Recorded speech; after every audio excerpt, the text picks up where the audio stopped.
Hi, hope you're doing fine. This is Miss Pascaline and welcome to my kitchen. I'm so delighted to bring you this Schezwan sauce, and it's so simple. For the ingredients, we have it here. I also put it in the description box. So the main ingredient is chili, and then another type of chili peppers.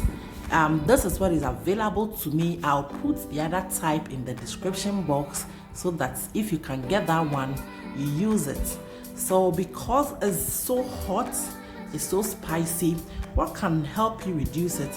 It's if you're using 2 cups of chili, you can decide to take the seed out of 1 cup, and then it lowers how hot it is.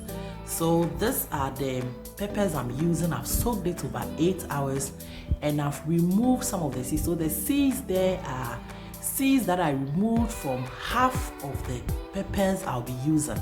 So take your time and open up some of the chili peppers and take out the seeds. Yes. So after this, it makes it easier to grind it. So we'll be using garlic, ginger, and then onion. I'll put the amount that you need in the description box. This is the celery stalk, so it's either coriander or celery. The stick or the parts that the leaves attached to, that's what I chopped into tiny pieces. So we have our oil, our soy sauce. So the soy sauce, the type that you have will inform the measurements. So I also put that one in the description box. And that's white vinegar. We have our ketchup. So because this is already soaked for like some hours, I just go ahead and put it on the stove, and we're going to boil it for about 15 minutes. And this helps with the texture of the pepper. So because it's boiled, when you grind it, you have a very smooth, even though it's chunky, it feels so good in your sauce. So after 15 minutes of boil, just allow it to cool down, and then you blend. Don't add all the water, just a little water, and then you blend to the texture that you want. So we start by heating our oil, and then you see how finely the garlic is chopped. So you can use either knife or a food processor to chop the garlic, and then you allow it to cook for about 3 minutes till it's a bit golden brown. Then you add your chopped onions. Everything must be chopped finely, including the ginger. So after you've added it, you allow it to also cook for like a minute. Then you add the ginger. You stir to make sure they finely incorporated nicely, and you allow it to settle nicely. You can lower the flame at this time so they can really marry each other. Then you bring the flame back to normal. The flame has to be high, and this is the pepper. So this is how I've blended my pepper.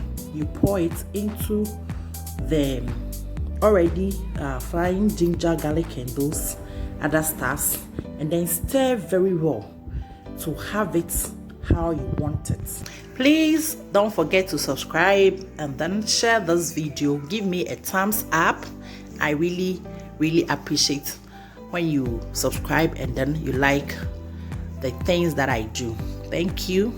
So we add our chopped celery stick, and then stir it gently to make sure everything has incorporated nicely.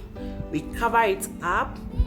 We allow it to simmer for about 2 minutes. Then we check the texture. If it's too thick, we add a bit of water to it, and the water is the water you had gotten after you boil the pepper. You save it and you add it to adjust the consistency. So if it boils for about 8 minutes and you see that the oil has started separating, it's a sign that your sauce is almost done. So what I added was salt. So we go ahead and add our vinegar. This is 3 tablespoons of vinegar. And then we add our soy sauce. This is just a tablespoon. If it's the thick one, you add just a teaspoon. We add our sugar. The sugar is not supposed to make it sweet, but it balances the hotness and then it gives it taste. And then tomato ketchup. I'm using 4 tablespoons of tomato ketchup. If it's so hot, if you taste and the sauce is so hot, you can adjust the tomato paste. You can add just 1 or 2 tablespoons of tomato sauce. We allow it to incorporate nicely for like 2 minutes, and then we check. So you can see the oil is separating from the sauce beautifully, and this is a sign that our sauce is ready. I just can't wait to have you try it and then give me a feedback. We can use our sauce for so many things: rice, spring roll, use it to prepare our fried rice, our jollof, pepper. Because it's hot, we can use it for our fish, shrimps. So you allow the sauce to cool down beautifully, then you dish it out into your canisters, your pot, your bottles, whatever you want to store it. And then because you are storing it for some time, that's why we use that amount of oil, so that when it settles, you see the oil settling beautifully on top. Just allow it to cool nicely, and then your sauce is ready to go. Thank you so much. It can be in the fridge for some weeks if you have enough oil on top, or you can consume it within a week. This is so good. Thank you, and don't forget to watch my other videos. Remember to be safe till we meet again.